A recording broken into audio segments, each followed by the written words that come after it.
Welcome to the Legit Lady Podcast, where we feature women who are nailing it in life.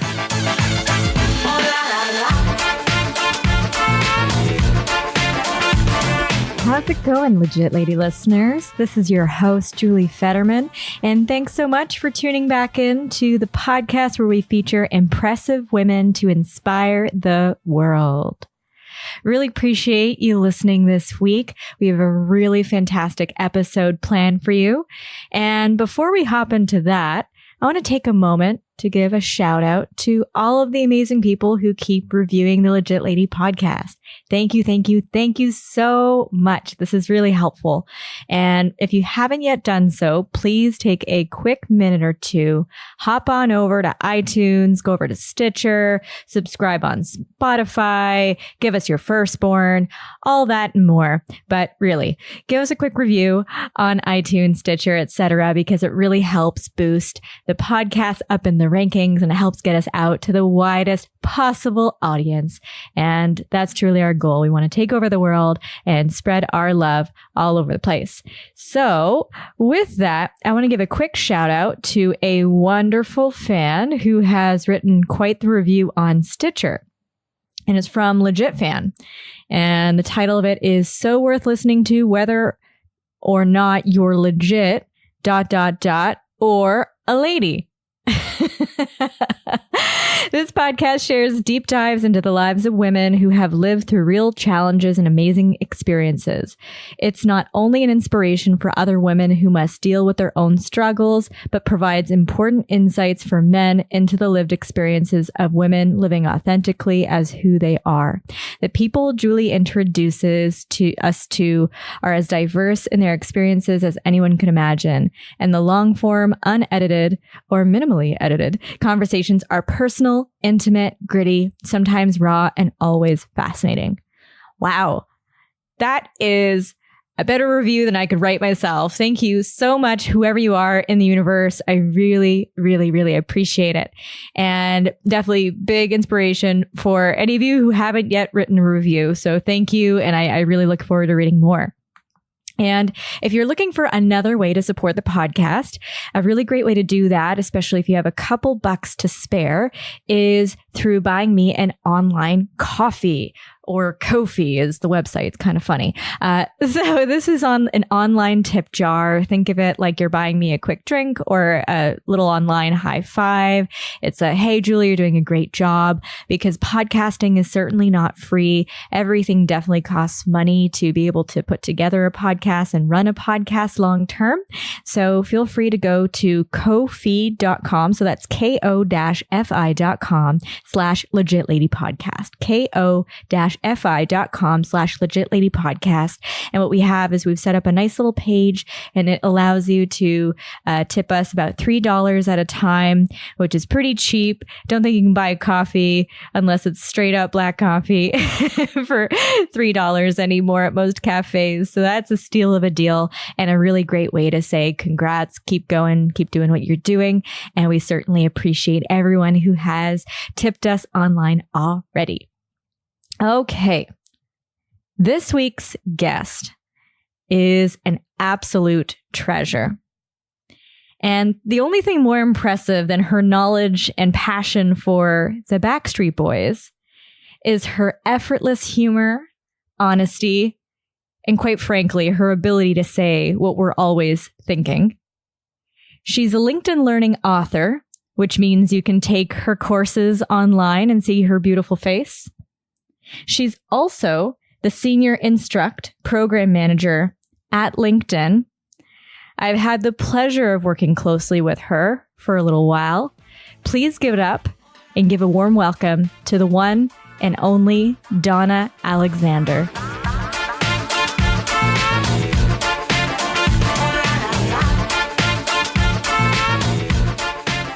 I think it's recording.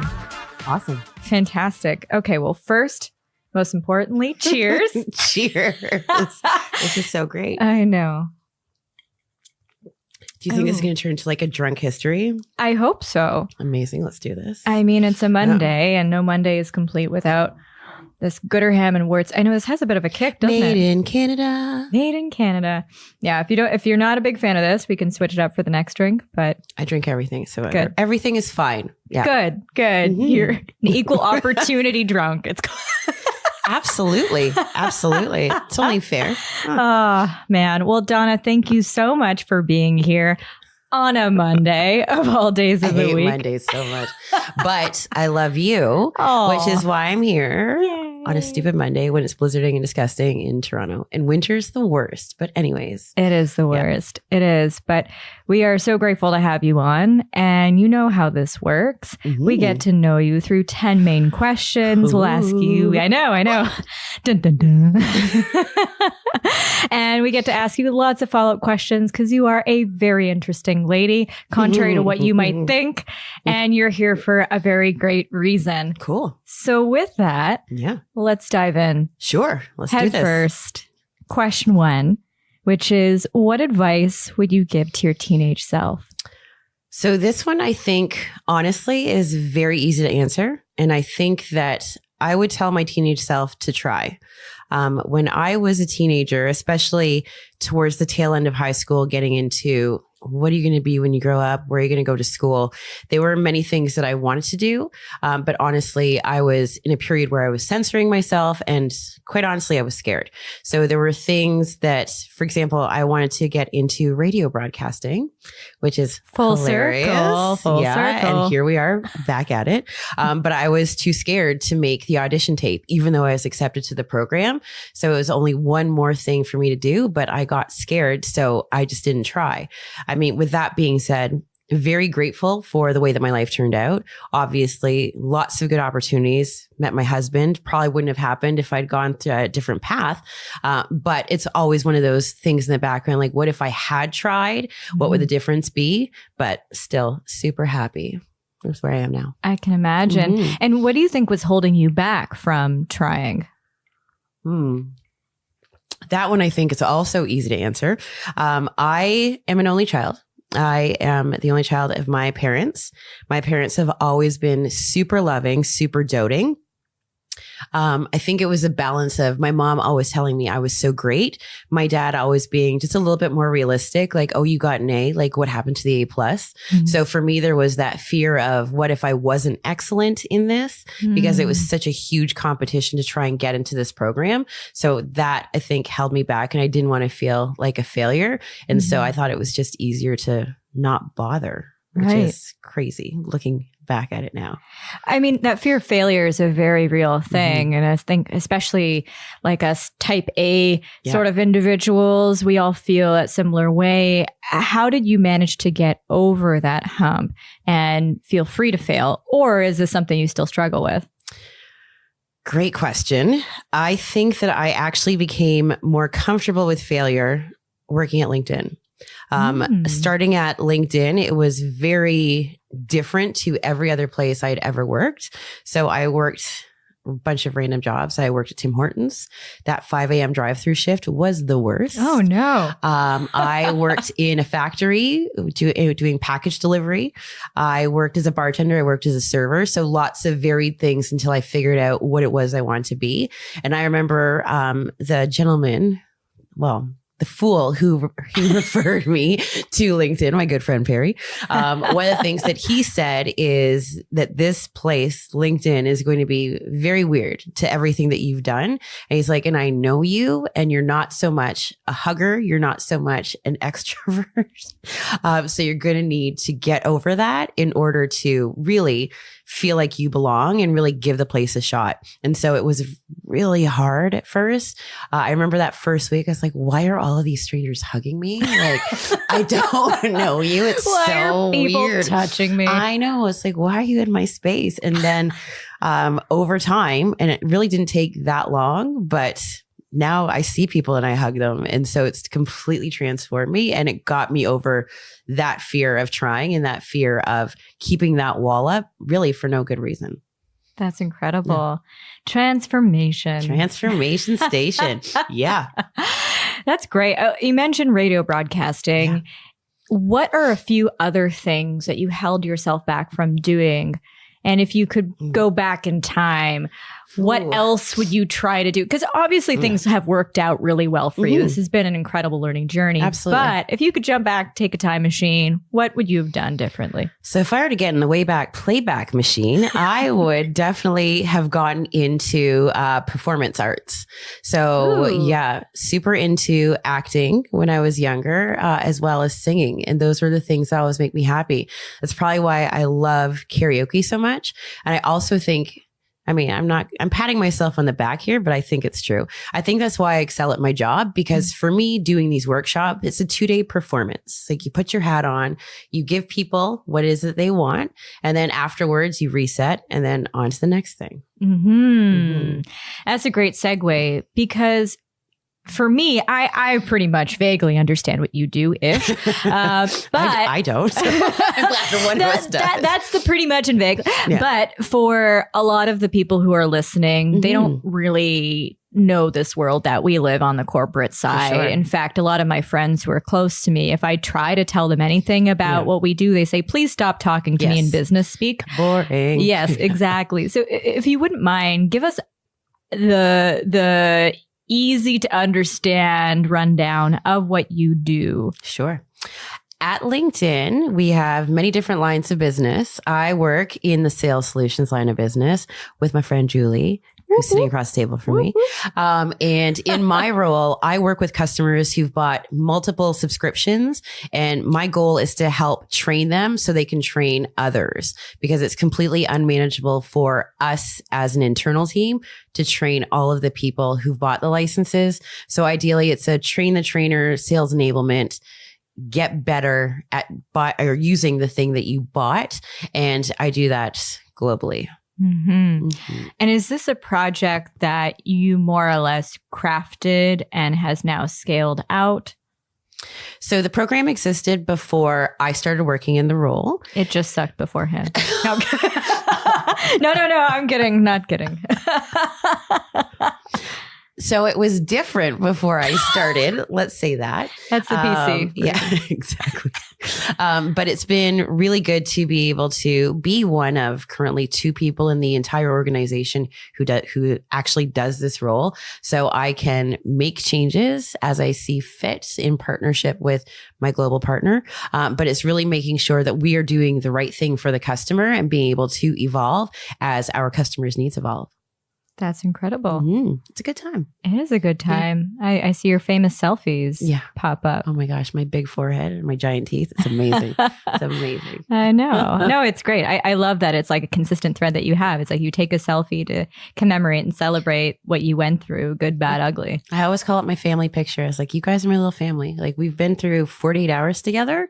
And I think for the most part, people enjoy it. There are sometimes some people who are like, I don't want my face to be on LinkedIn. It's like, so kind of opposite to what we've been talking about these past 2 days, but it's fine. Yeah. But for the most part, people get it. That's awesome. I know that's really funny. You think, people would embrace something like a social media network, but not so much. You never know. That's different true. Experiences. That's true. Yeah. Very cool. Well, I have plenty of questions about traveling, because you do travel a lot for your job. Once or twice, yeah. To say the least. But for now, I'm going to stick on regular programming with question 2, which is, what's your proudest accomplishment? Also an easy question. I think that my proudest accomplishment is graduating university. So I went to school back in the day, and I was almost finished my degree. There were a couple of personal circumstances that arose, and for that reason, I left school. And then it became a case of getting jobs and being fine, like working in the restaurant industry, making tips every day. It was a lot of easy money. So it never really dawned on me to actually go back and finish, because everything was fine. It was only 3 credits. Like, who cares? And then the interview at LinkedIn happened, and the manager who was interviewing me said, I have no problems hiring you because I think you're fully qualified for the job. One of the things that you do want to consider in terms of upward mobility is that for a lot of the roles, they do require post-secondary education. So would you be willing to go back to school? And thanks to LinkedIn and our education grant, I was actually able to finish those 3 credits. I was, and I'm unashamed, I was a 40-year-old graduate. I know I was definitely like the oldest person in that state, or like in that auditorium, sitting next to people. And I remember the girl beside me, she was on her phone the whole time. She's like, oh my God, like this is so boring. It's like, I am excited. My mom, my dad, they've been waiting for years for this because it ended up being a 20-year process. Wow. And then my husband's here and he's finally like, he's in a school seeing things. And for me, it was just the most exciting. But I think it was also a source of pride because I completed those credits, starting a new job, and then also starting a new job in a brand new company. So I did it over the course of 2 jobs in LinkedIn. So lots of learning professionally, but also having to go back, do my schoolwork, and then the travel on top of that. So for me, wasn't easy at all, but definitely something that I worked hard for. And I felt super exciting crossing that stage. I gave my parents the 2 thumbs up and like the 2 peace signs. And the dean was like, he asked me, he's like, who are you doing that to? I was like, my mom, my dad, my husband. It's been a long time coming. So I was like, I am owning this 42 seconds on this stage. Thank you. He's like, we haven't seen anybody this excited in a long time. I was like, yes. Oh, 40 years old, victory. I win. That's incredible. Mm-hmm. I think when I convocated, I did like the 2 thumbs up. Yeah. I was excited, even though I graduated on like a more conventional timeline. Did you study a particular field or was it more general stuff? So my degree is in, and this is another thing that people are like, what? English, rhetoric, and professional writing with a minor in speech communications, which means I can read good and talk good. You done talk great. Right? And the thing of it that I think is so funny, because when I was going through the program initially, I knew that I really loved English, but not the literature part, but I always liked to write. So a lot of my courses were on designing presentations, and then the speech communications were on delivering presentations and then interviewing. So it made sense going from that schooling to falling into recruiting to coming to LinkedIn. And it was one of those things where 20 years later, it was that aha moment, like none of it was in vain and it all actually made sense. And I'm actually able to do the thing that I went to school for, which I know a lot of people might not be able to say that. That's so inspiring. It's weird. You could say it's inspiring. I think it's weird. No, Yeah. I mean, I hear lots of people who are advanced in age or midlife. Yo, did you just call me old? I mean, yes, but older. I'll take it. It's true. Yeah. It's true. It's all good. You know. We're still friends after this, listeners. Good. Just so we're clear. I hope. So people who are midlife or beyond, their early Beyond 20s, 19. Yeah, right? for sure. Exactly. And haven't actually graduated from university. I'm sure this is a normal thing that happens. So this is really inspiring for people who would like to explore more in their career or would like to just wrap up that part of their life with a bow. I mean, there's so much to offer. Were there any other reasons why you decided to finish aside from the potential upward mobility in a big corporate company like LinkedIn? So I had already decided to finish before interviewing at LinkedIn. It was just a matter of, honestly, it was the finances. So it was tough. It's like, how do I pay for these university courses? And then having LinkedIn say, yeah, we'll pay for you to finish your degree. It's like, okay, so now I don't have to spread it out. I'm going to accelerate this, finish it within 3 terms and be done with it. Right. Mm-hmm. Right. Well, and considering what you studied, I mean, many people would look at that and say, this makes no sense to what you're doing right now. Yep. It's so weird. It's so weird. Right? Yeah. It gives you so much to offer. And also, you are a lynda.com/LinkedIn learning author. I'm a big deal, listeners. Right. Big deal. Yeah. What does that mean for people who don't know? So No, curveballs. LinkedIn purchased lynda.com. Lynda.com offers lots of training courses on realistically pretty much anything that you could ever want to learn. I always think of it as a way to brush up on a skill. So if you're not so good with Excel, you could learn that. My courses are around social media sharing as well as learning LinkedIn Sales Navigator. But there are a lot of things like around executive presence. So it's a way to get better at something without actually having to re-enroll in school. Like these are ways for you to either do this in lieu of school, or I've found through working with some other organizations, people take these courses to see if they're still interested in perhaps what they went to school for. So if they were in, for example, like a speech communications course, taking some of those presentation skills courses, getting excited again, and then re-enrolling. So it either warms people up or it makes them say, okay, I've learned just what I need to learn and I can go on to the next thing. Incredible. So you're like an e-learning professor. Yeah, but without the fancy hat. Hats now. I always think of professors having those hats. I thought it's more like a tweed jacket. Oh, yeah, with the elbows. Oh, yeah, the patches. Yeah. That's incredible. How was it going through that process? Can you tell us a little bit about how that even came about? So it came about, my previous manager told me that they were interested in using this course for some of their internal customers that were really, really, really large that even our program wouldn't be able to assist with just by virtue of volume. So trying to think of a way to reach people who would not either qualify for this program that I do, or just other people who are interested in getting better with Sales Navigator. So the course already existed. It was just a matter of updating it because I think at that point it had been a couple of years old. So it wasn't in great shape. That for me was very exciting because there is the motion capture, like moving the mouse around the screen that people see. There are the videos where people actually see me. And listener, if you go and you see these videos, I don't look like that anymore, which is also the pain, just because as you evolve as a person, your video stays still. But I think that the other piece that I really liked was the actual writing. So thinking of, these are the features in our platform. How do I make it sound realistic and accessible for just a random person at home? And so again, it's going back full circle because now I'm exercising those writing chops that I went to school for. So super weird. Full circle.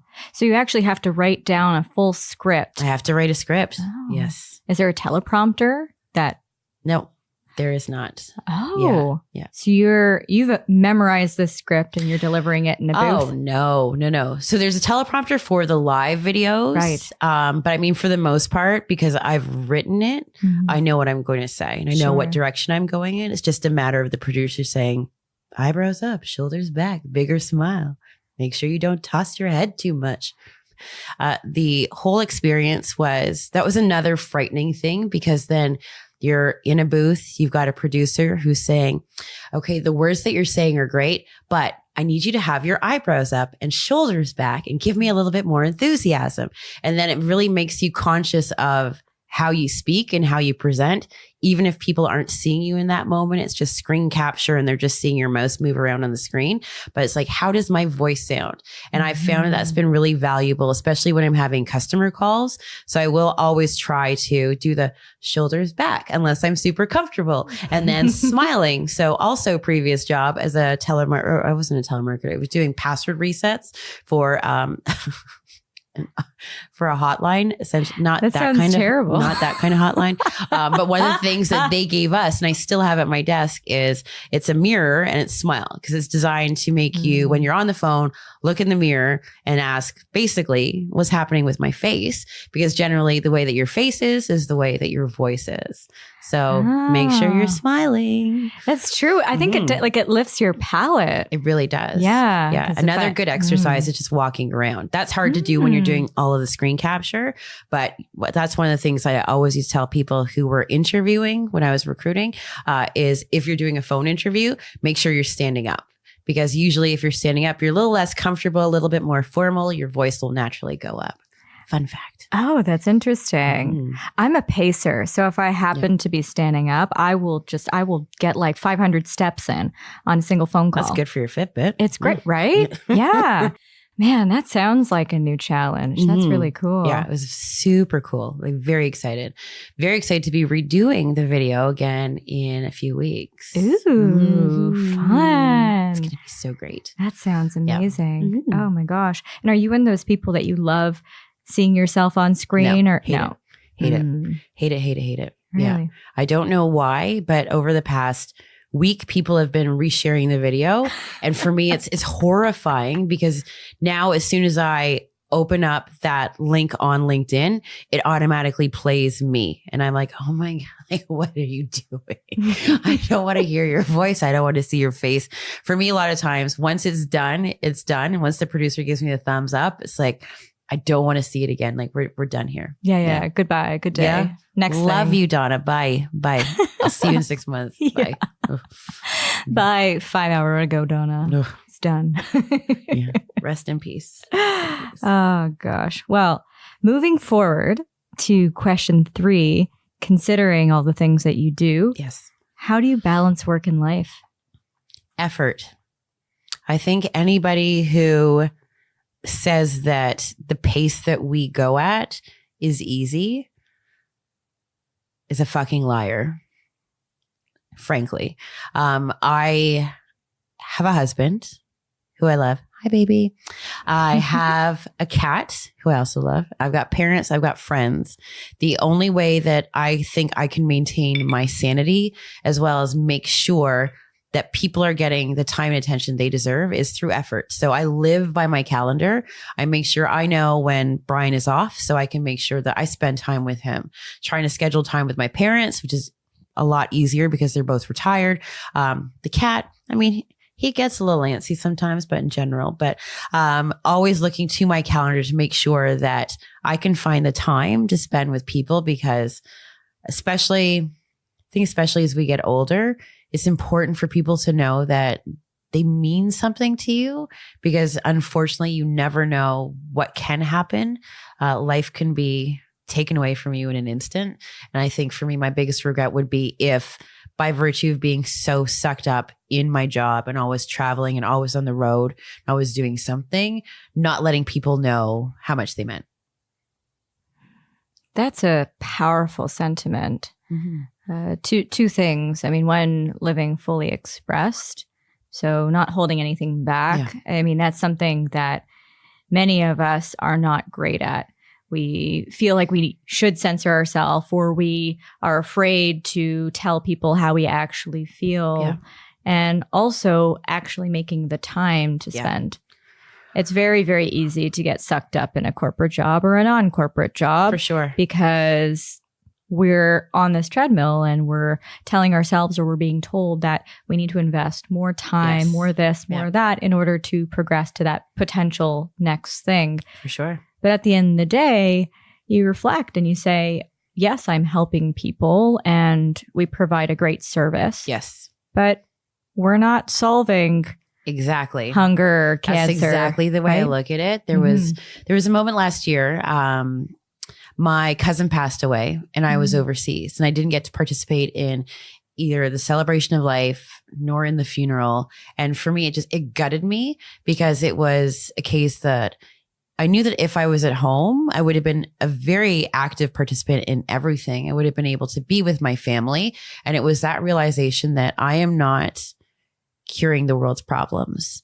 I am helping people learn how to be absolutely more productive, how to be more successful, but it's not life or death. So there are going to be those moments where if I don't have to do something and if it's going to be to detriment to people that I love, then the job is going to have to suffer because it's at that point that you got to sort of look at things on that, not like a checklist, but really what's the value and the way I always thought of it is if something horrible were to happen to somebody today, would I feel better that I did the workshop and I got on the plane, or would I feel better that I was with that person and let them know that they were loved? And for me, it's always going to be, I want you to know you're loved. Mm-hmm. Yeah. That's a sobering reminder which is saying a lot because we're drinking Cheers. whiskey. Cheers. Ding. Anyone who knows me knows I like a good pun. But it's so true. And I would say, especially our current generation, we've gotten so used to this baseline of burnout. Go, go, go, go. Yeah. And then go some more. Yeah. And I was actually talking to my dad about this recently, and he very quickly blamed the nature of the corporation that we work with. He said, oh, these Silicon Valley type companies, they just want to squeeze you for all you're worth. But this is something that exists in For sure. every industry. Absolutely. How do we combat that? So that's $1 million question. I don't know how we as a society or we as a people combat that. You're supposed to have all the answers, you know? I don't have a best practice. All I have is a suggestion. And the way that I look at it is, like I mentioned, I'm going to do the job and I'm going to do it to the utmost of my ability, but not sacrifice of any of the people that I love. I want to give the people that I love the time to know that they are loved. But at the same time, and I think that the one entity that a lot of people forget is the me factor. So I always try and make sure, even though I am traveling a ridiculous amount, so like on a weekly basis, I do always try to make sure that I take some time for me, whether it is a day or doing a city tour or a food tour or spending time, honestly, eating room service in bed, like just something that gets me away from all of the people, away from the performance of it all. And I think that a lot of times people just go, go, go and don't actually ask that question, like, what do I need? And there will be times, hi, Brian, I love you.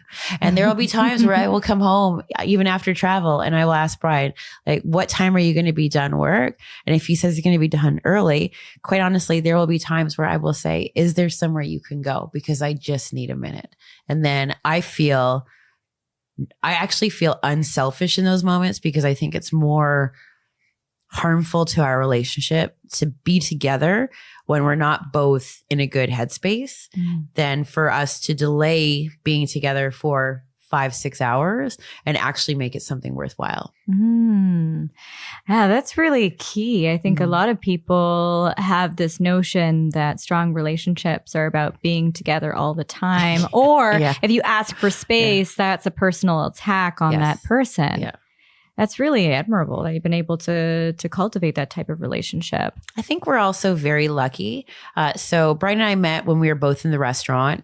Since being in the restaurant, obviously I moved to the corporate world. He stayed in the restaurant. So this is year 13 together for us. Wow. Yes. So for 13 years, he's been working nights. I've been working days.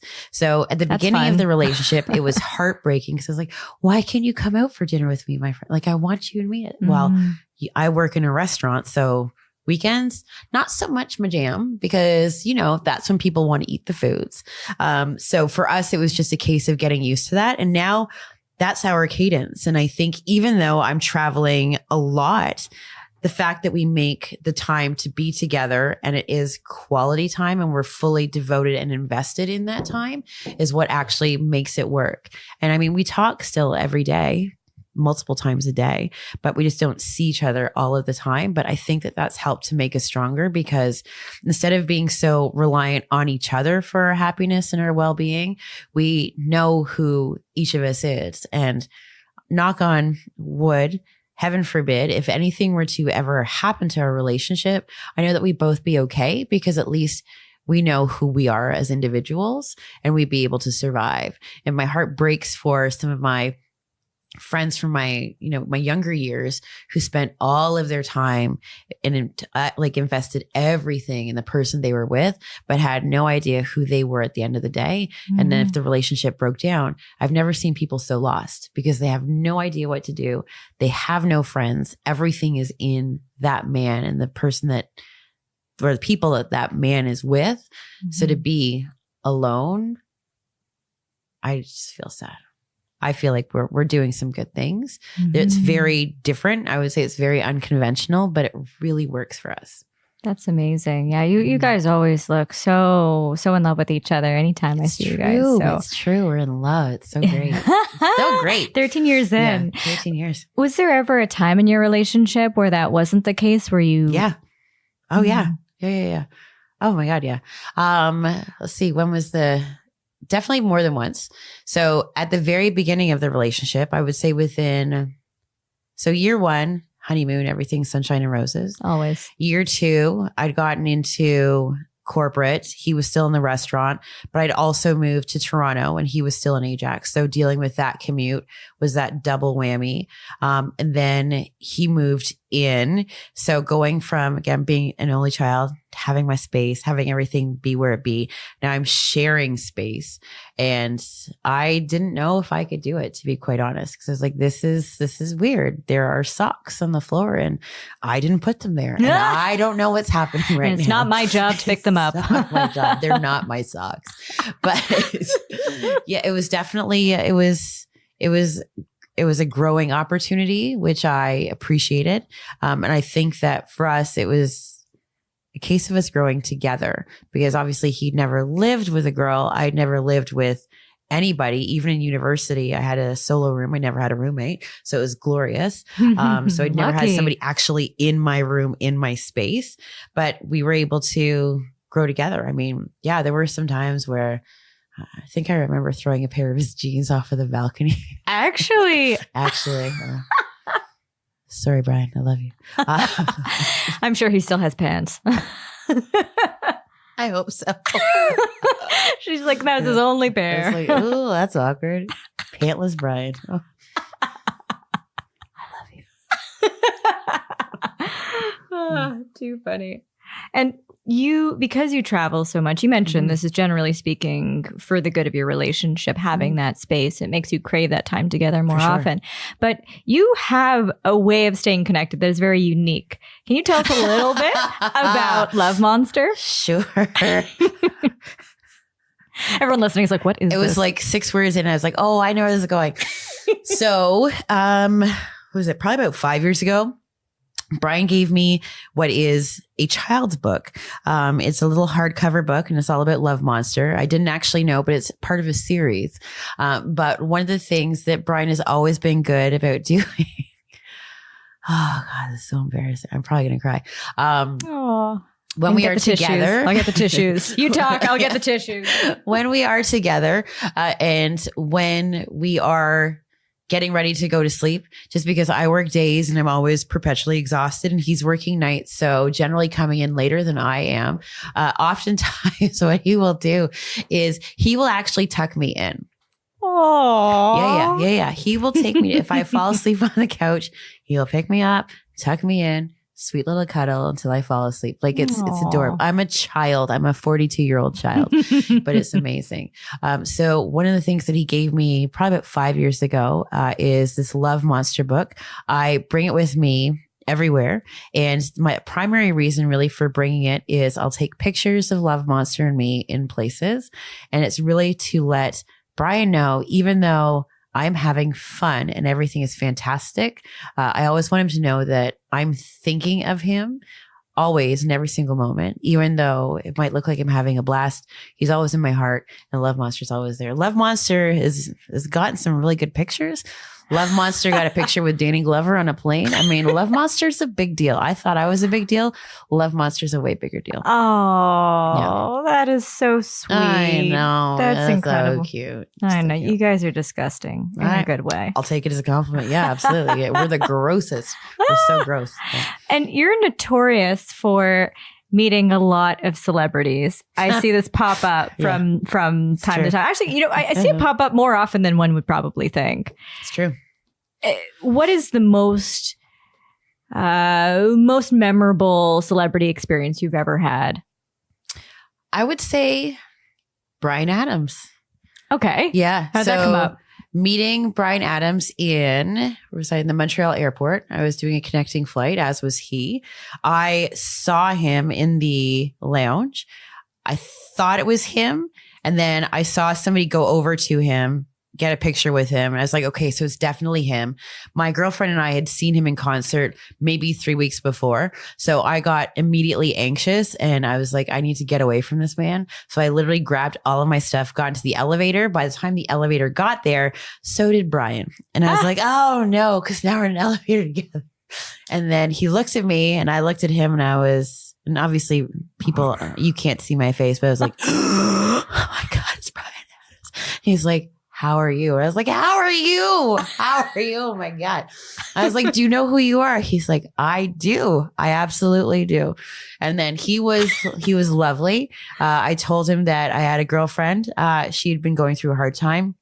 We listened to an endless amount of Bryan Adams songs. It made us both weepy, but also feel better about life. We loved his concert. And then we ended up walking to our gates together. He asked me what I did. We talked about LinkedIn. He said he wasn't so good at LinkedIn and he didn't understand it. He told me to reach out and see if I could help him. I was like, well, that's probably not going to happen because I feel like it's just one of those things that he said. But I found him to be charming.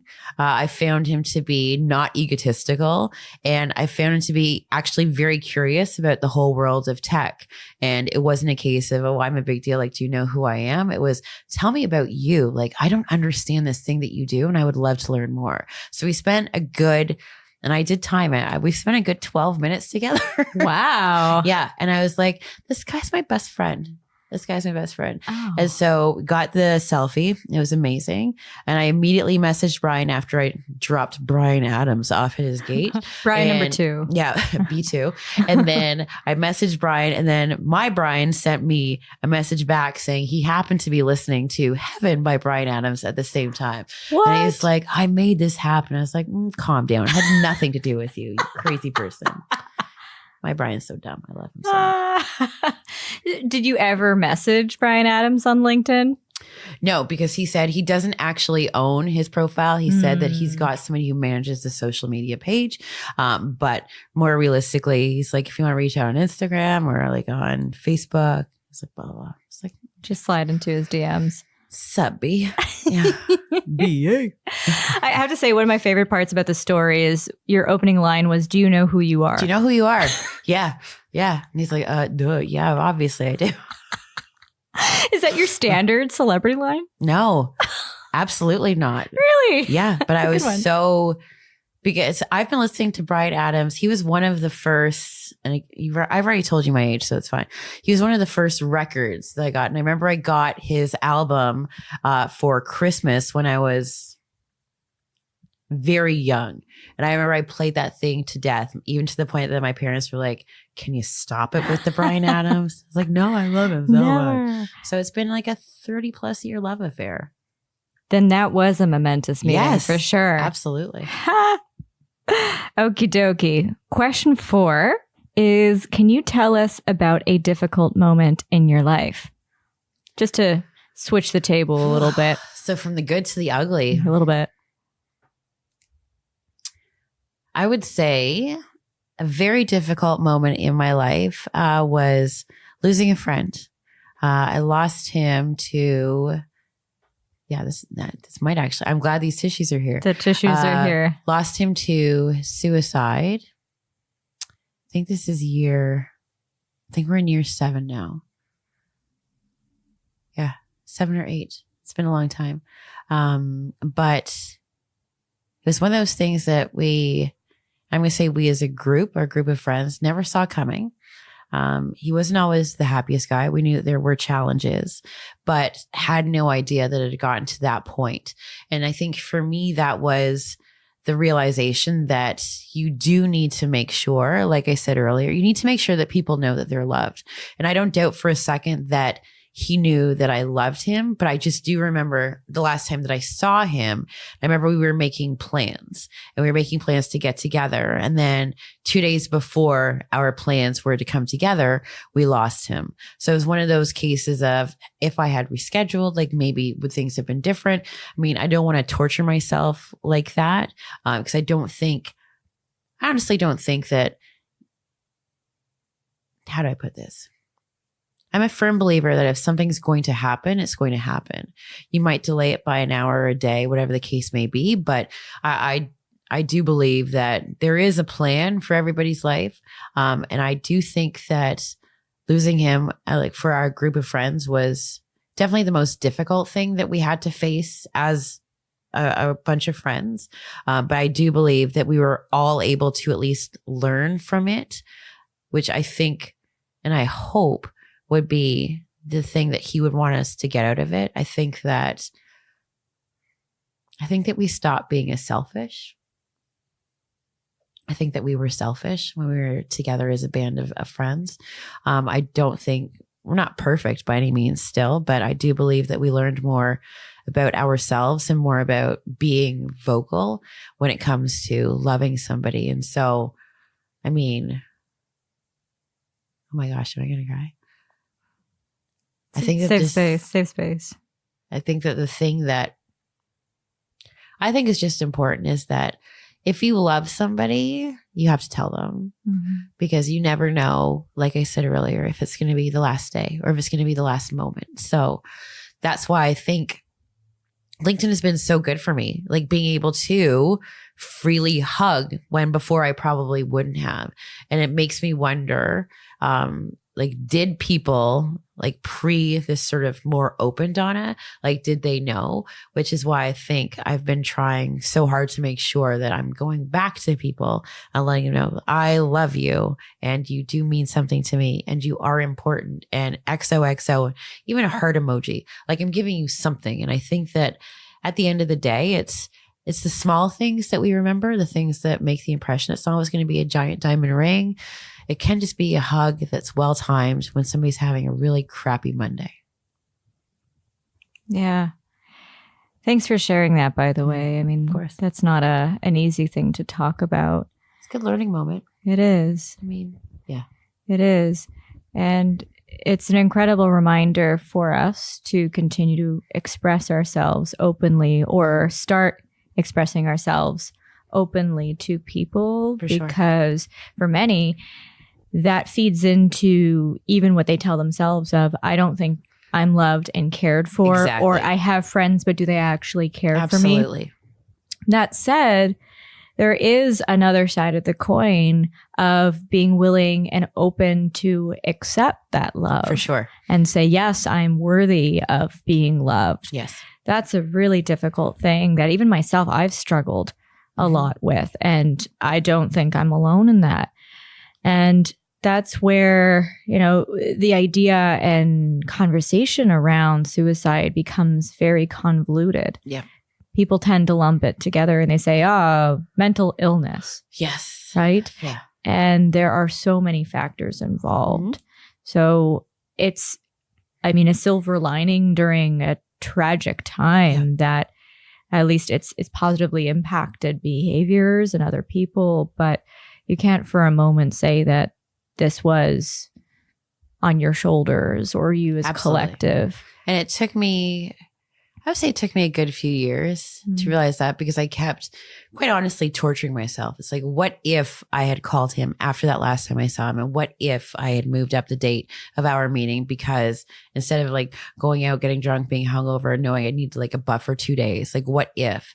But it's not the case. Because I still firmly believe that if it's going to happen, it's going to happen.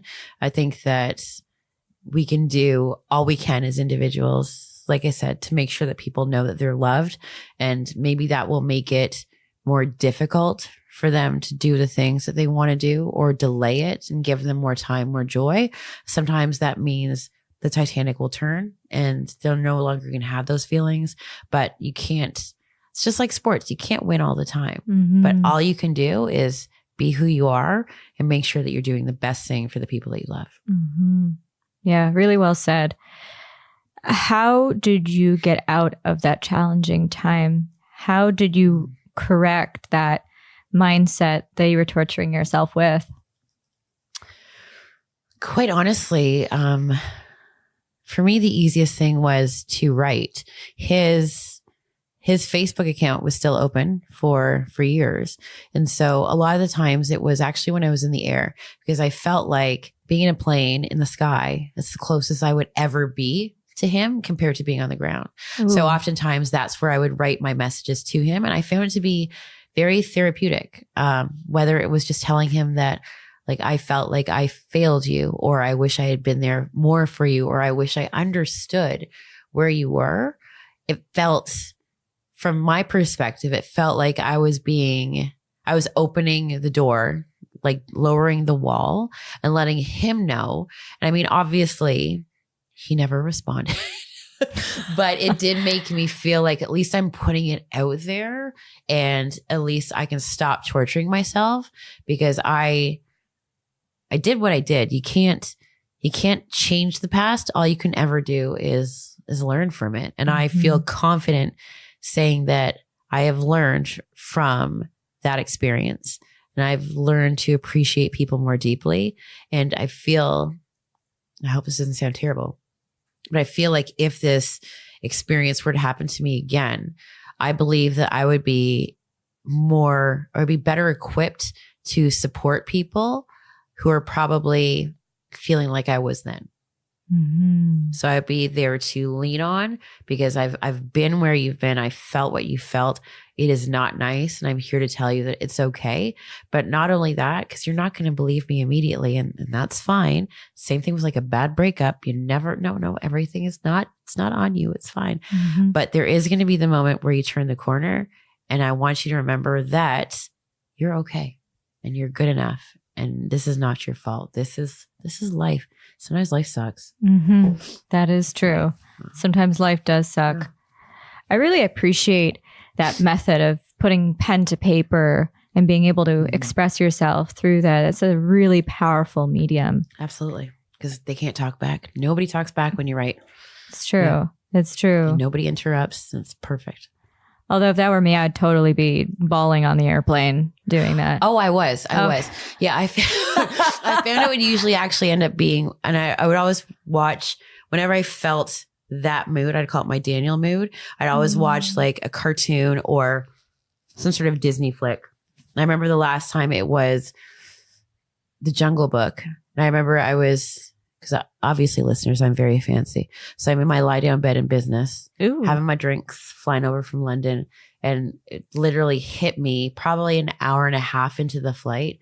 And I just started bawling, and I couldn't stop. And I was wiping my eyes and wiping my nose. And I was like I kept turning away. And then eventually the flight attendant came over. She put her hand on my shoulder. She's like, I just need to know if you're okay. I was like, I will be. I was like, but I'm just not having an easy time right now. And I know that 10 years ago, I never would have been able to say that. I probably would have just hid in the bathroom, cried, tried to fix my face and then come back out again. But I think it's important that people see that it's not always good. Because I think it's important that people see that you're real. It's hard. It's hard to be vulnerable. It's hard to have to watch The Jungle Book 3 times in a row because you've been crying every single time, even though Idris Elba was amazing.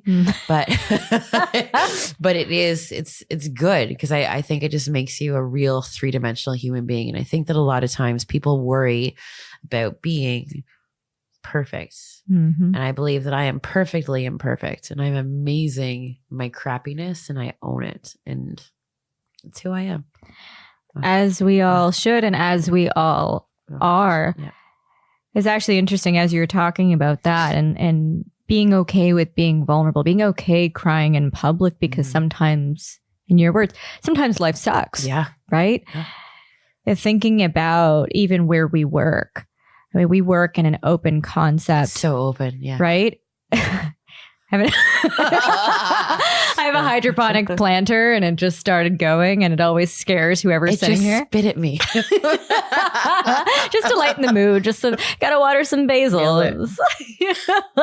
But yeah, I mean, we work in an open concept workspace. This is now becoming very popular as a way to work. Yes. And our conference rooms are all glass. Yes. So you literally have zero privacy. Yes. Which can be very challenging, especially if you are in a situation around people where you feel like you should be presenting yourself in a particular way. Very tough. I remember in our Women at LinkedIn group, it was one of the No, it was like the second year that I was there. And it was one of the things that we had discussed. And we were talking about vulnerability and how, your brand in the office and like, what are some of the things that we could do you think physically in the office to make it more conducive to the realities of life? Because realistically, like you said, all of our conference rooms have glass doors. Like the only place that you can cry or scream at somebody is in the bathroom. And even then, you're still crying or screaming to an audience. And it's just thinking of how do I make this? I remember there was, like I mentioned, the first couple of years for Brian and I weren't always the greatest. I remember there's one day we had an argument. And I just remember looking around the office and I was like, I want to scream at this man so bad. I was like, but there's nowhere I can do it. And I remember I stood with my back to the glass wall and I was like, I'm very angry at you right now. And I can't wait to like yell at you later. I was like, but now I feel like I am faking it and being able to not being able to, but having to turn around after a heated argument into the glass and be like, everything's fine. Everything's wonderful. But it's hard to find a place in what is actually, it's a fishbowl. It's actually a fishbowl. Yep. And it's tough to be proper. Quote unquote. Yeah. Yeah. But I think it's more important to be real than it is to be proper, to be quite honest. Yeah, I agree. Yeah. It gets challenging in that type of context when perhaps some of your peers or people you report into or people who report into you For sure. don't understand. I really hope that this is something we can all walk away from, especially those of you listening, with a better appreciation for life and when it's not always kind to us and how we can create and build a better environment for those that have to exist. Make together. it warmer. Yeah. Absolutely. Yeah. I mean, we've done it. We've gone on walks and there are times where you have to walk away. Like you have to get out of the fishbowl. Yeah. And it's just about finding the space. And I think that for us, and it's so weird, we escape the fishbowl that's our office to walk into the Eaton Center.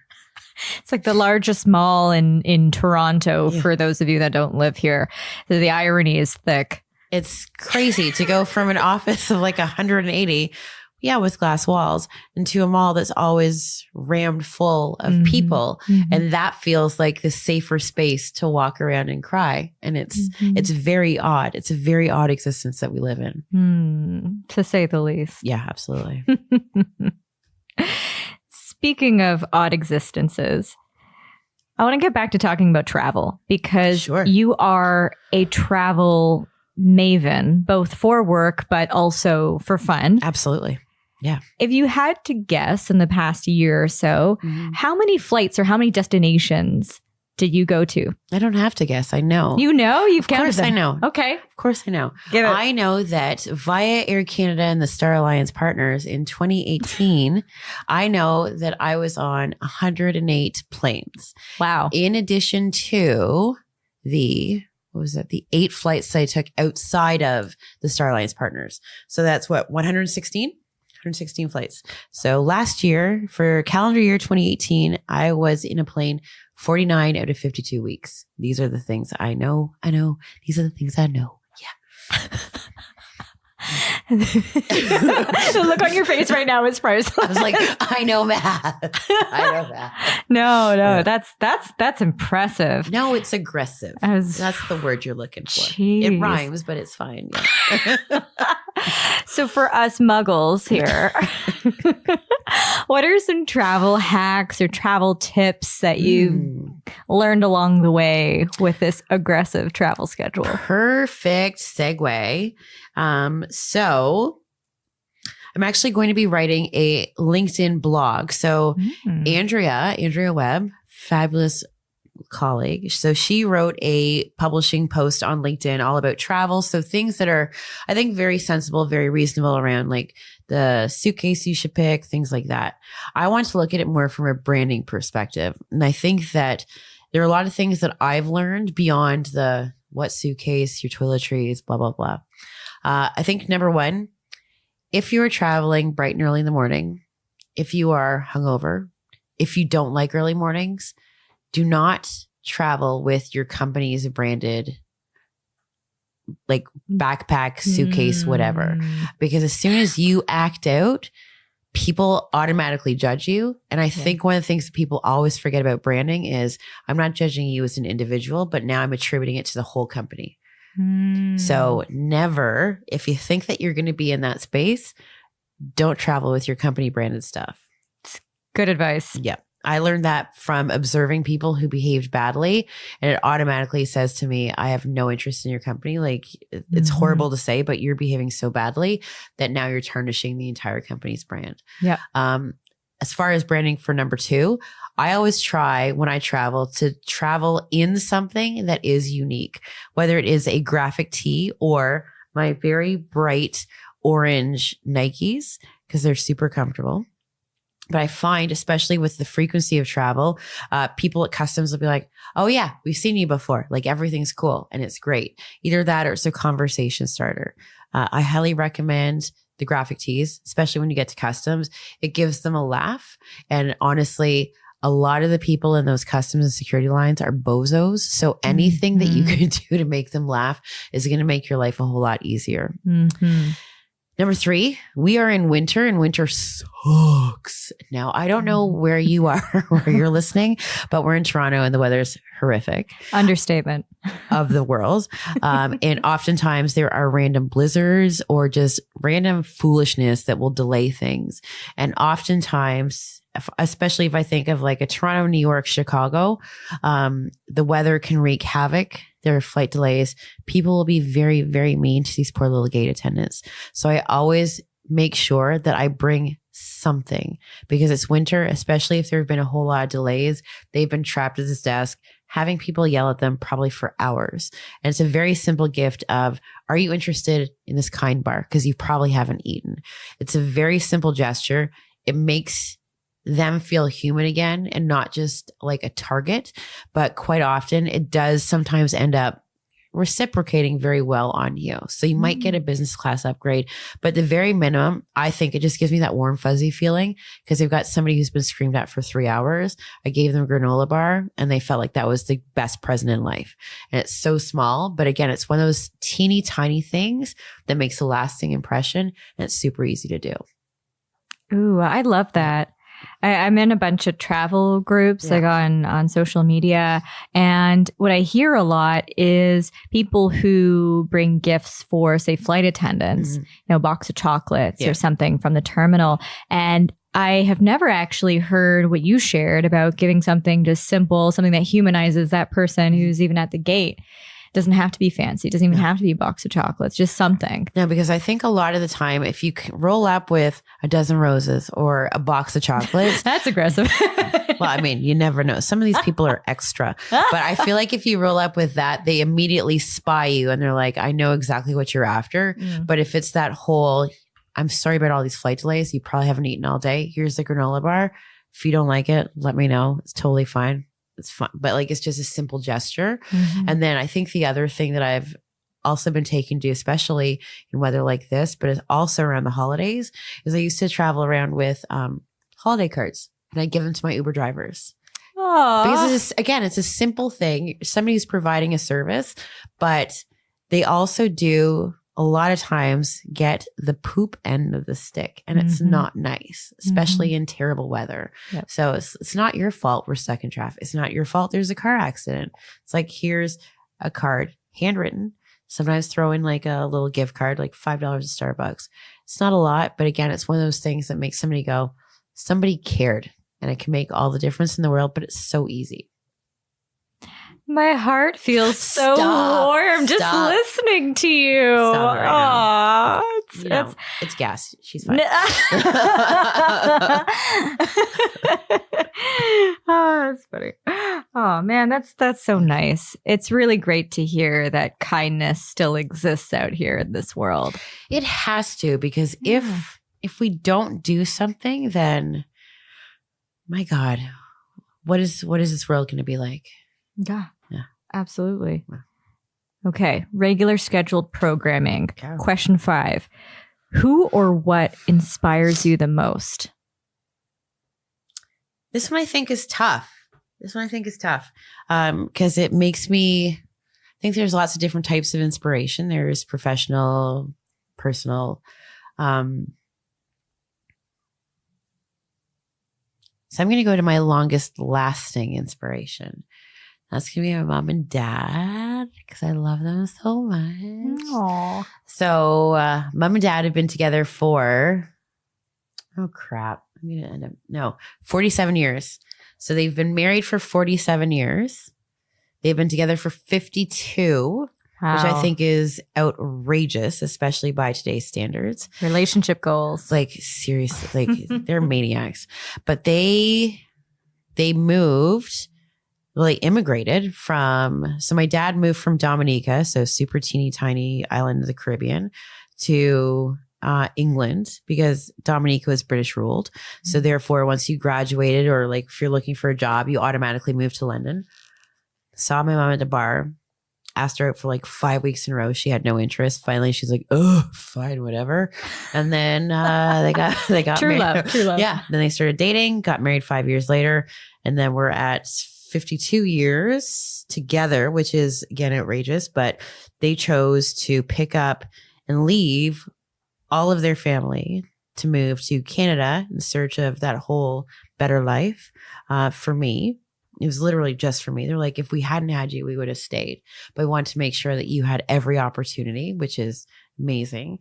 But it wasn't easy. Like moving as an interracial couple in the late 70s into Canada and starting from scratch, that can't be easy. No. It can't be easy.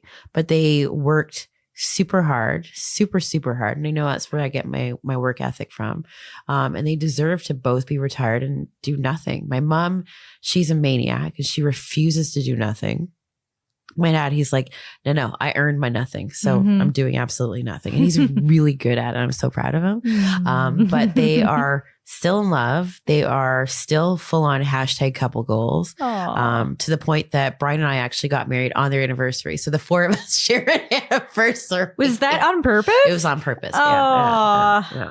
But they're great. They've always been so good to me.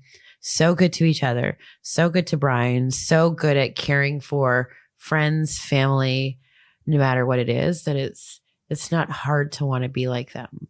It's not hard. That's amazing. It means the world when you have people like that who are supporting you through this journey called life. It's so weird though. But I mean, yeah. And I think that that's the biggest piece is that they're so supportive, but they're in a generation where none of what we do makes sense. Like they've been into, so for you listeners at LinkedIn, we do a Bring In Your Parents Day. So a day in November where our parents can come in because realistically, most of them have no idea what it is we do. They've been in, I'm going to say 3 times. They still don't know what I do. And I think it's super cute, but it's because they're from a generation where none of this makes sense. My dad, he was a GM worker. So clocking into the factory, working as like 6 to 3, like 5 days a week. That's it. My mom, much like Brian, a chef and a baker. So untraditional hours, but you do what needs to get done. And then you never bring your work home because I'm not going to bring a steak home to cook it for somebody who needs it at the restaurant. So for them, they don't understand, like when we're attached to our phones, it's like, oh, I just got an email and like, oh, I have to fly here. They have no idea. It still doesn't make any sense. My dad's like, why do you have to keep flying? Why can't you just stay still? It's like fair. It's a fair question. Yeah. No, makes sense. Yeah. Oh, I guess that's where you get your love of food from too. Absolutely. Absolutely. You mentioned moving here in the 1970s and potential late 70s because I'm not that old. Ass. I still don't retract my statement. You mentioned them moving here late 1970s, potential racial tensions. Yeah. Was there anything they ever shared with you about that? Any examples or any microaggressions or anything that they went through when they first came to Canada? To be quite honest, no. And I think that was that's just based on who they are as parents. I wouldn't say who they are as people, but as parents, they've always they've held on to me real, real tight, always. Mm. And it was always very protective. And I'm super grateful because I think that if they let me run a little bit wilder, well, who knows what would happen, but I feel like I grew up very, very well. But probably they didn't want me to be sad. And there were things my mom tried to protect me from because she didn't want me to be sad, or she didn't want to hurt my feelings. Mm-hmm. So a lot of those things I didn't hear about. Actually, none of those things. I never heard anything to do with race. It was always like family issues, like blah, blah, blah, but never anything to do with race. But I mean, I think I'm a smart girl. I think it would be unrealistic to think that there was ever not going to be a problem or an issue, like especially growing up in the suburbs of Toronto. Mm-hmm. I feel confident that there's got to be stuff, but probably stuff they never shared. Mm-hmm. Yeah, I see that being fair if they don't want to risk coloring your perception of the world. They just want to shelter you from anything like that. Again, that being said, you are a smart person and you are technically super smart. The smartest. And the smartest. and you are technically a person of color. True. Being a person of color in the tech industry, being someone who has a lot of exposure to all sorts of kinds of companies, traveling all over North America and beyond, some very interesting states who hold very interesting opinions, right? Yeah. Have you ever been put in a position to feel a particular kind of way because of your race or your gender? Gender, no. Race, yes. Thankfully, of all of the traveling that I've done, there were 2 instances, and I would say from a efficiency point of view, I'm grateful that they both happened on the same day. Oh no. That sounds terrible. Well, no, like it was a devastating day. I called Brian sobbing, but it was racial comments made from people who were darker than I was. So it didn't even, to me, it makes sense because I know unfortunately, and I hope this doesn't push anybody's buttons or whatever, but from what I've seen I'm attributing this to my experience. It's not a blanket statement, but from what I've seen, there are almost different degrees of blackness. And then the comments that I received from both of these 2 gentlemen in these 2 instances were that I was just not black enough. So they thought that I was fancy. It's like, obviously she's mixed. Therefore, she's not one of us. It's one of those, we're all the same. Like we're all people, right? And I've done nothing to you. I'm at a restaurant. I'm trying to give you money so I can eat food and have a drink. It's very simple. You do your service. I will do my eating. You give me good service. I will tip you. And then we go our own separate ways. Like we're not getting married, not having babies. It's very, very simple. But to go out of your way to make me feel less than for no good reason it was horrifying. But the incident happened at the restaurant. It made me feel really, really bad. But still, I was like, you're not going to wreck my good time. So I'm going to go back to the hotel, go to the hotel bar. It's like I didn't get dessert. So I'm going to have a little something sweet. Yes, ma'am. But then that next incident happened. And then to have it be twice within a period of like 3 hours, like that's where I was like, maybe, because if it had been once, it's like that guy's having a bad day. But to have it twice and be the same type of language and just to make me feel so much less than. And obviously, listeners, hopefully you understand I'm very, very confident, not humble at all. But it felt very, quite honestly, I've never felt so bad about myself in my life, except for in that moment. I remember calling Brian sobbing, and it was hard to get the words out. Probably cry again. And the thing that probably hurt him the most is that he didn't understand. So I am dear listeners, I'm a compilation. So my mom is half white. My dad is full black. So I'm a light-skinned black person, but still a person of color. My husband, he is very, very white. So for him, all he knew is that his wife was hurting, and he didn't get it only because he'd never experienced it. And he kept saying, I wish that I could take the pain away from you, but I love him. So why would I ever want him to feel that? I would never want anyone ever in life to feel the way I felt in that moment. And I think that what I learned from that is people are not always nice. And I think that for a long time, I'd operate on that assumption. Like if I just smiled more, or if I just made them feel X way, everything would be fine. And for me, that was the reality check that no matter how nice I was, there are just going to be some people who are, pardon my French, they're dick bags. And their goal or their reason for being is just to be miserable. So for me, it was literally a stab in the gut. It was a twist of the knife. It was tears on my face, but it was also a reality check that this, unfortunately, is the way of a world. It did allow me to experience that. I do feel grateful because it was a very hard experience, but it's not something I had experienced before. So if I feel like I can get 40 years in life without having something like that happen to me to that extent, I feel pretty fortunate, especially in these days and times. But also I feel that I am better equipped to help somebody else who might be dealing with this type of situation going forward. Mm-hmm. So it was a good learning experience. It was miserable. The crying, like it was the full on, like the ugly crying, and it was horrible, but it was interesting. I mean, I don't want to ever do it again, just so we can be clear. I have no interest. So don't follow me or call me and don't call me mean words. But it was a learning experience. And that's the way I see it. It wasn't great. I couldn't begin to imagine the feeling of going through something like that, of someone chastising you or making rude comments for the way you were born.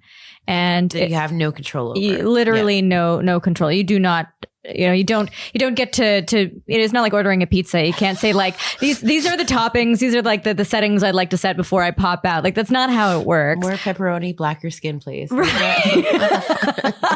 Right. And what I've mentioned in some of my earlier podcasts is that is fundamentally what I do not understand about racism. The crappy irony of this particular incident is these are harmful, marginalizing words coming from a population that is historically marginalized. Yes. That's the bizarre cherry on top of this twisted thing. It's so bizarre because I remember I met somebody at a friend's party. So it was a friend of a friend, and we were talking about all of my travel. And like, when you've traveled to the States, have you ever encountered any sort of racism or anything like that? And so I told him this story, and then one of the first things out of this man's mouth was, he's like, I hate white people. I can't believe they would treat you like that. It's like, hold on. Actually.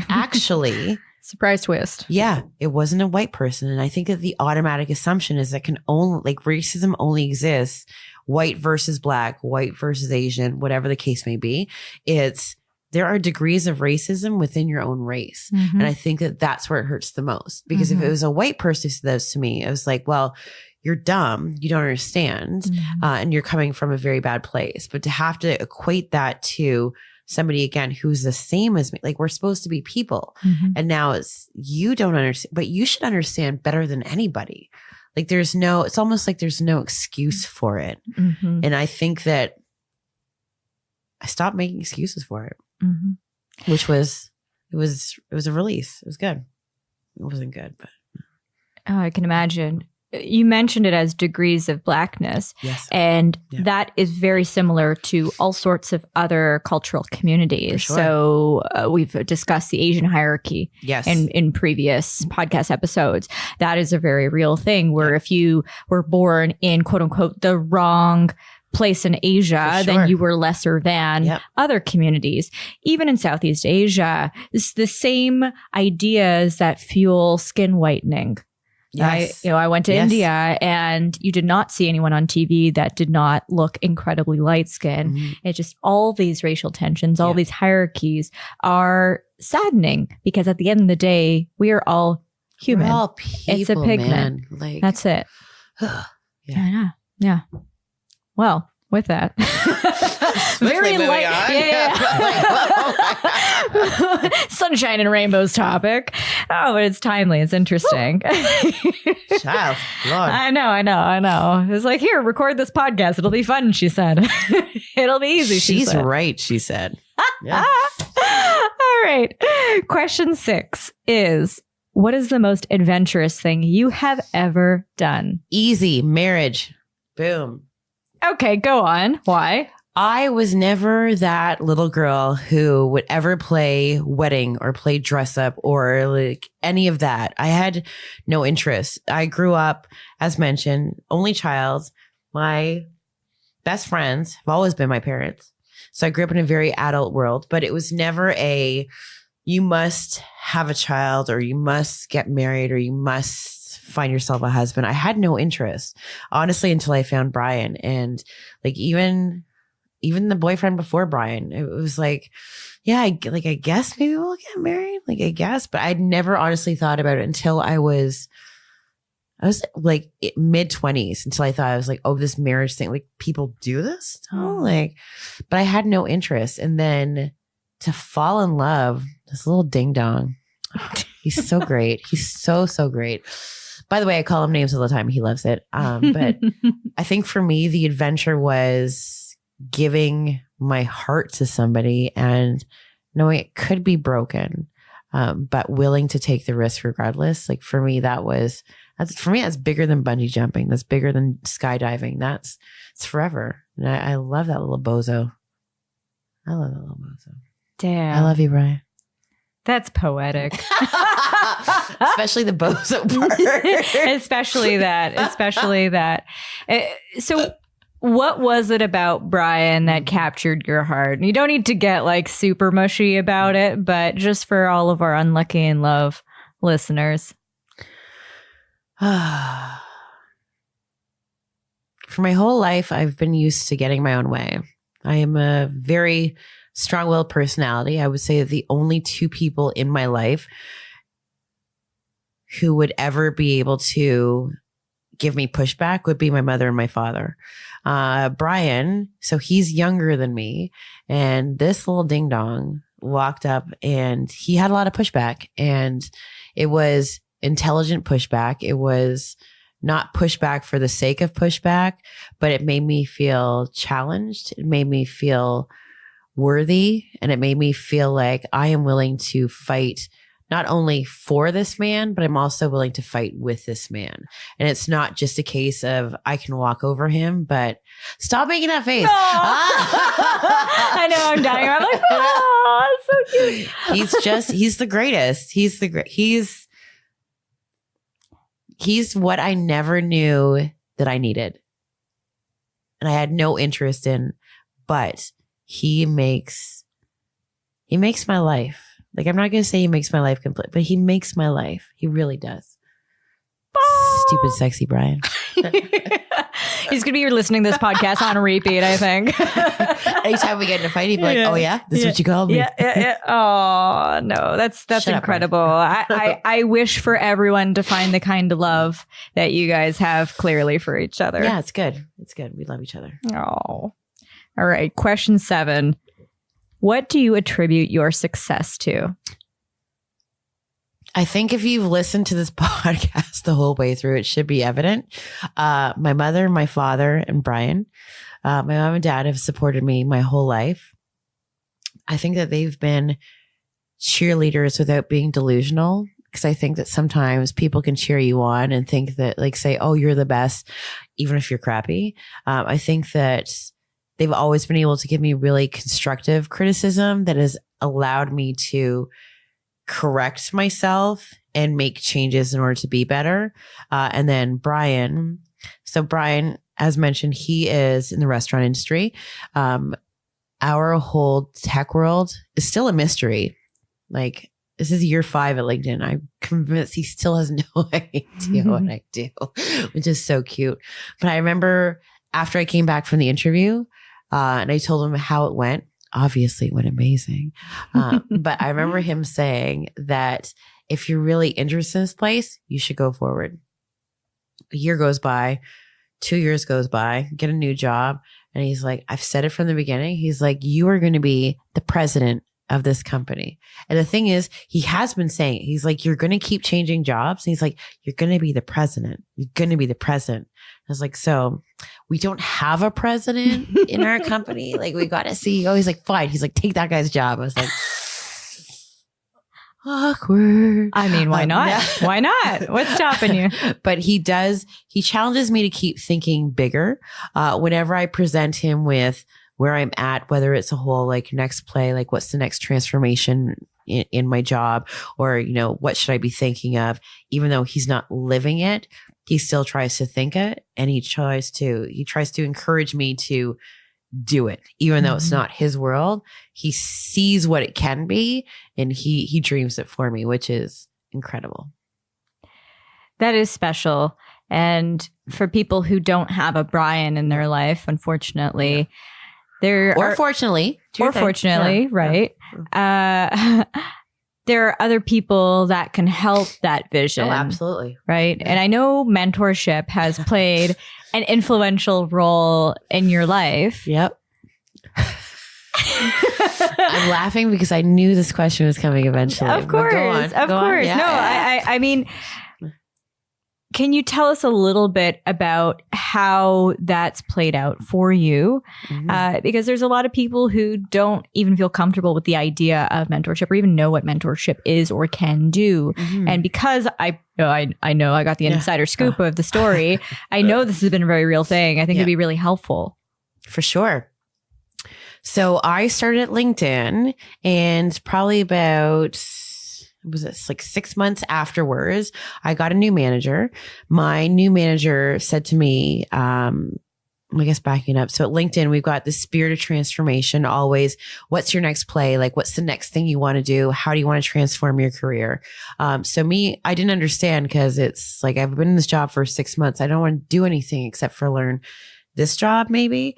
She's like, no, like look for a job. And so I found a job, which happens to be the job that I'm in now. Foreshadowing. And one of the things that I did in order to make sure that I was on the right track was I had lined up a mentor. So my mentor she was the senior VP of HR at LinkedIn. So translation is, she's a big deal. Like, I say I'm a big deal, but she's a legit big deal, because she was like second in command to our CEO. And one of the reasons that I reached out to her, quite frankly, is I saw her speak on one of our internal video calls.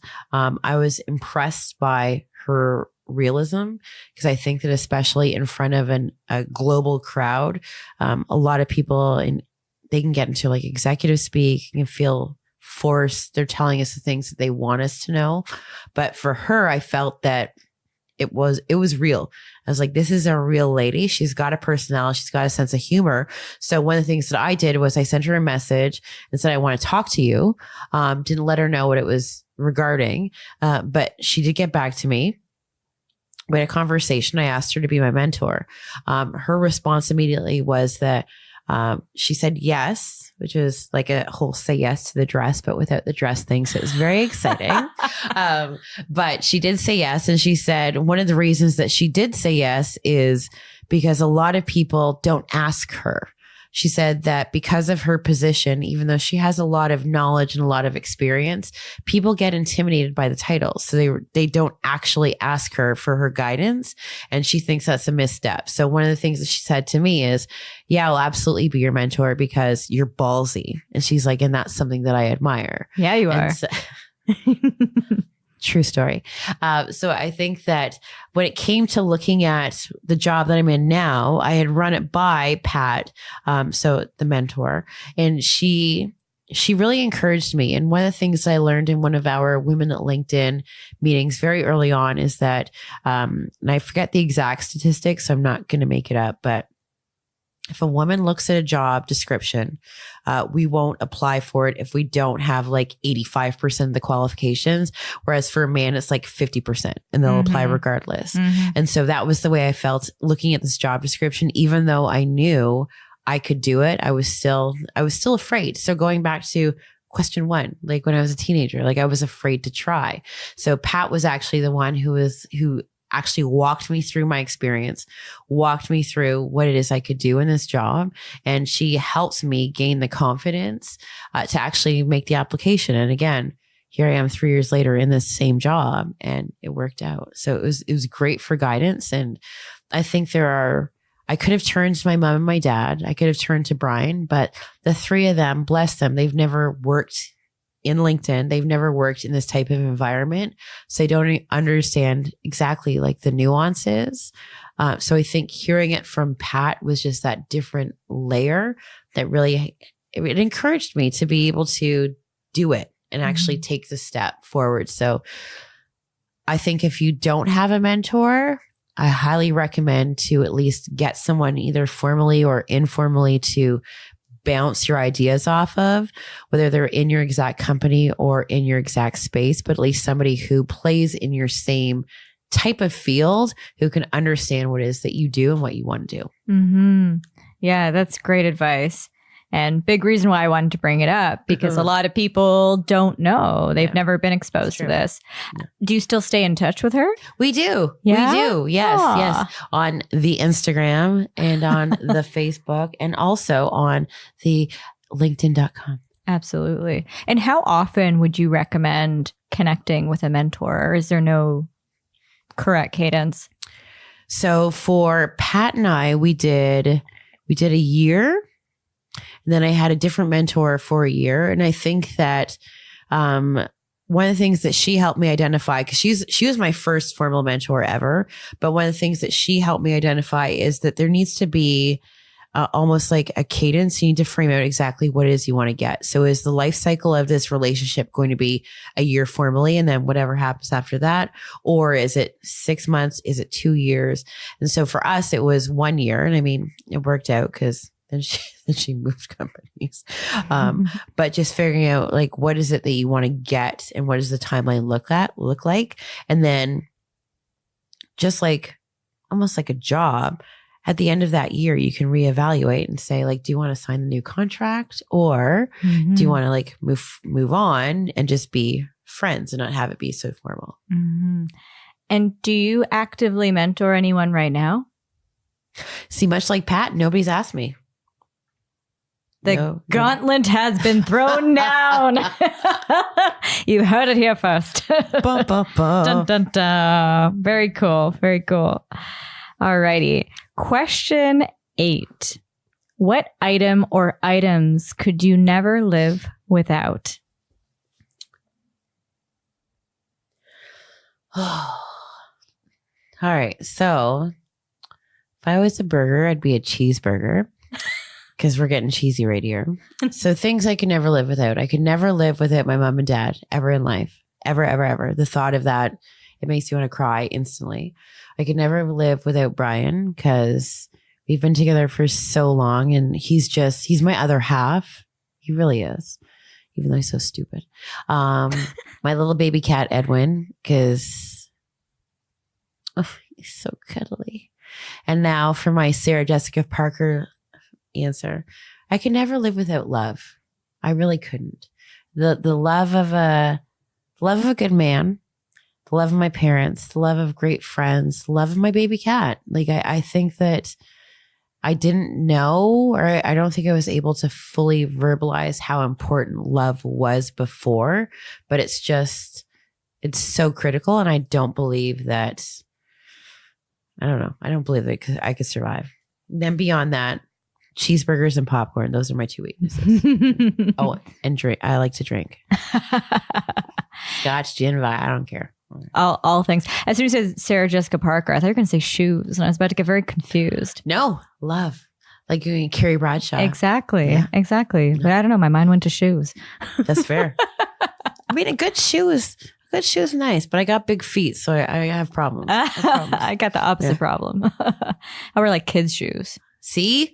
No, they don't make like kids' heels. Do they No, make kids' no, heels? not really. No, it's difficult. Sometimes the good things start a size up for me. I'm size Rude. 5. Yeah, it's not great. But I have to say it. Sidebar. I have to say it says a lot about your character that the first thing that comes to your mind when we're talking about items are people that you love. Of course. It's really nice. Yeah, I think the stuff is great. It is. Stuff goes away. It does. Yeah. It does. The love of a good person, the love of a good parent, the love of a good man, the love of a good cat stays with you. It stays with you. Everything else can go away. Yeah. We can be homeless, we can be robbed, but I will always have my mom, my dad, Brian, and my cat. Always. Ooh. Getting the heartwarming vibe again. Can you feel the love tonight? That's right. Good. Oh, and Elton John. I love Elton. Oh, and the Backstreet Boys. Oh my God, I love it so much. Sorry. You know what's hilarious is I actually have a question written down on my Post-it note. Great segue for days. In 2 minutes or less, can you describe why the Backstreet Boys are the greatest band of all time? Go. Okay. Mic drop. Don't drop the Easy. mic. So, the Backstreet Boys are the greatest band of all time because they embrace cultural diversity. If you look back at everybody, Backstreet's back.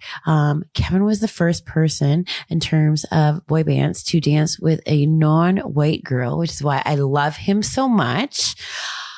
They're also great because their music is so amazing. That's reason number 2. Reason number 3 is because they've just released a new album it's called DNA. Segue bar is my initials are DNA. Donna Tash Alexander. So it's like they wrote the album for me. Also, they've been going for over 20 years. So that's pretty impressive. That's good longevity. Where's NSYNC now, bitch? Yeah, that's right.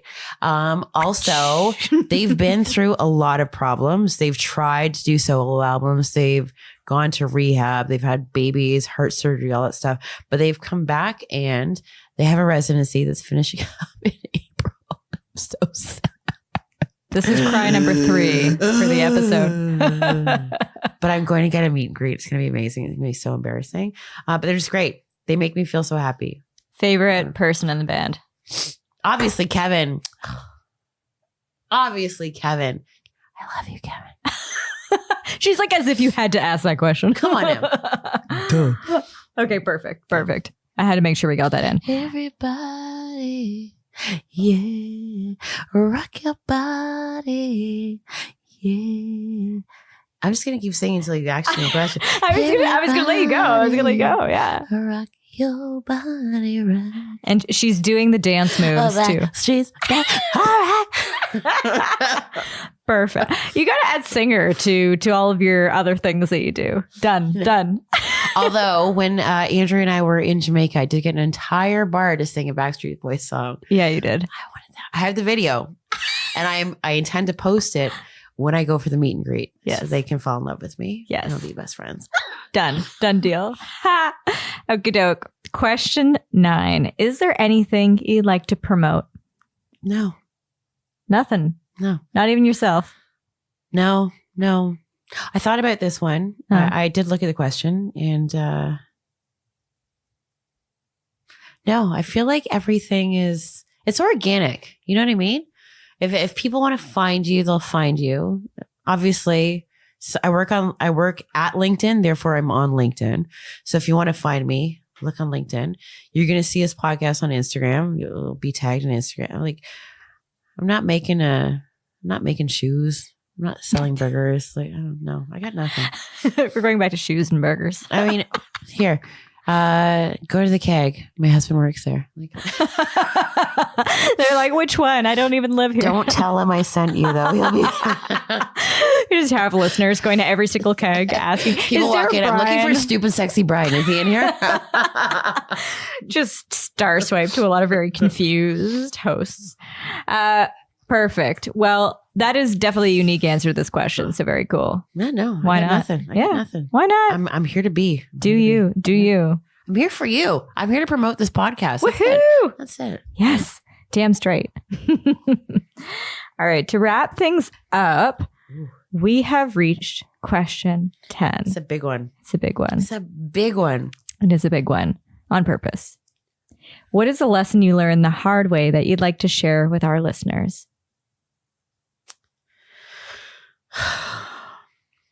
Deep sigh. I think the easiest way to put this is that I learned that I am enough. There was a small amount of time where I hung my hopes on a boy, and I thought that this was the way that life was going to be. Thankfully, it was a small amount of time, but it definitely was a learning experience. And after that ended, and it did not end well. Well, it ended well for me and Brian, but not for him. Wait, I didn't cheat on him with Brian, just so we're clear. But I remember feeling just devastated because I thought that a plan that I hadn't had for my life was created. And then I thought for sure that this is where my life was going to go. And I think that what I learned from that is, unfortunately, you never know what's going to happen. And all you can ever rely on, as much as obviously I've talked about my mom, my dad, my parents, realistically, knocking on a tissue box right now, realistically, anything could happen and any of those people can go away. So I think holding or hanging your hopes on somebody is wrong. I absolutely do. I believe that loving somebody will always be right. But at the end of the day, you only have yourself. So I think that there is something to be said for taking the time to love yourself, Justin Bieber. There are moments where, and if you follow me on Instagram, you'll see my hashtag treat yourselves. And it is those moments where I am taking the time to shut out the world. And that includes my mom, my dad, my husband. It's going to include the people I work with. It's going to include everybody. But you have to reconnect with yourself because we spend so much time in our day-to-day job, in our relationships, and with our husbands, boyfriends, whatever the case may be, that a lot of times we don't take the time to be with ourselves. So I think the biggest lesson learned is recognizing the fact that you are enough, being happy to be by yourself. I love going to a movie by myself, doing something that I enjoy by myself, things that I know either Brian won't want to do, or even if he does, he doesn't need to do because it's Donna time.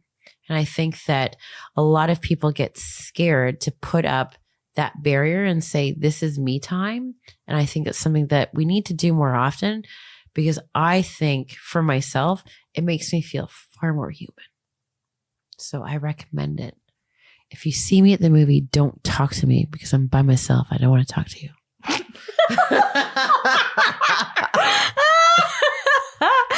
/ buy me a drink. I can't think of a better way to end. Donna, thank you so much. I nearly spat whiskey out my nose. This has been the greatest time ever. It's like drunk history, but like about me. Cheers. Thanks for listening, everyone. Find us on Facebook at Legit Lady Podcast. That's LEGITLADY Podcast. And on Instagram at Legit Lady Podcast. On Twitter at Legit Lady Pod. That's Legit Lady POD. And please rate and comment on iTunes and anywhere else you get your podcasts. If you love what you hear, share it broadly and proudly. Thanks, everyone.